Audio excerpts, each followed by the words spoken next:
ငယ်ချင်းတို့ကိုဒီနေ့ပြောပြကြတာကဘာလဲဆိုတော့ကိုနေတင်လိုက်တဲ့တငယ်ပြန်လာတဲ့ခန္ဓာကိုယ်လေခန္ဓာကိုယ်ရဲ့တငယ်ပြန်လာကွာဥပမာငယ်တော့ဒီလိုမျိုးကလေးတွေနဲ့စားကြောက်လို့ဒီလိုအဲ့လိုမျိုးထားတယ်ဟာပြောထားတာရှိတယ်ဒီလိုထားတယ်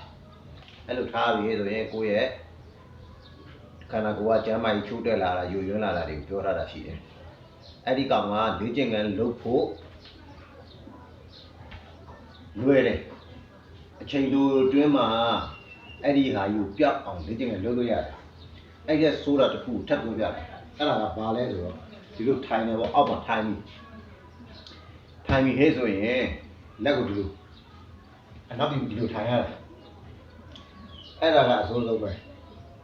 ဒီလိုထိုင်ရပြီဟဲ့ဆိုရင်သူဘယ်လိုထားလဲဒါကကြည့်နော်သူထားမယ်ဟဲ့ဆိုရင်ဒီလိုကြီးထားရတယ်နော်ဒီလိုတော့မှသူရပြီးတော့ဒီလိုတွေလာရမှာဒီလိုတွေလာရမယ်ဒီလိုတွေလာရမယ်အဲ့လိုထားအဲ့လိုထားပြီဆိုစိုးပြီသူဒီလိုဖြီးထားတယ်ဖြီးထားပြီးဒီလိုလာမယ်ဒီလိုလေးနော်အဆင့်တွေအများကြီးပဲအဲ့လိုမျိုးအခြေအနေကိုအသက်အရွယ်ဘယ်လောက်မှဖြစ်တာလဲဆိုတော့စဉ်းစား60ကျော်သွားပြီလားဒီလိုကြီးဖြစ်နေလို့60ကျော်သွားလို့အဲ့လိုထိုင်နေရပြီလားတချို့တွေ60ကျော်သွားပြီနော်ဒီလိုလည်းမထားသေးဘူးဒီလိုကြီးလည်းမထိုင်သေးဘူးအဲ့တော့ငယ်ငယ်ရွယ်မှာဖြစ်နေကြပြီတငယ်ချင်းတို့တွေကျမ်းမာရေးအရန်ချိုးတက်နေပြီဆိုတာကိုပြောပြကြအဲ့တော့အဲ့လိုအနေထားထိမရောက်ခင်မှာလေ့ကျင့်တယ်လောက်ကြပါလို့တိုက်တွန်းခြင်းတယ်အတိပေးခြင်းတယ်တတိပေးခြင်းတယ်အတိကဘာအတိပေးမလဲဆိုရင်လေ့ကျင့်ခန်းလုပ်ဖို့အတွက်အတိလေးတွေပေးခြင်းတယ်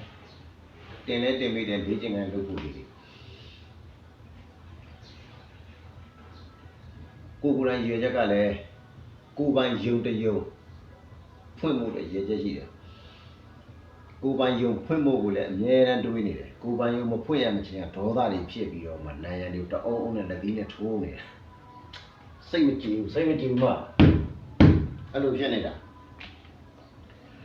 စိတ်ကိုလည်းမနေထိန်တာလေအဲ့တော့ငယ်ချင်းတို့တွေအသက်အရွယ်ဦးမင်းရင်းရောမှုတွေမတိုင်ရင်မှ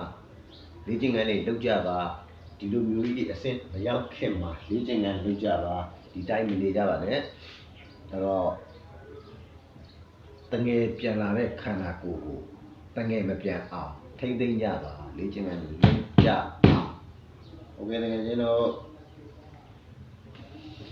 โอเคလား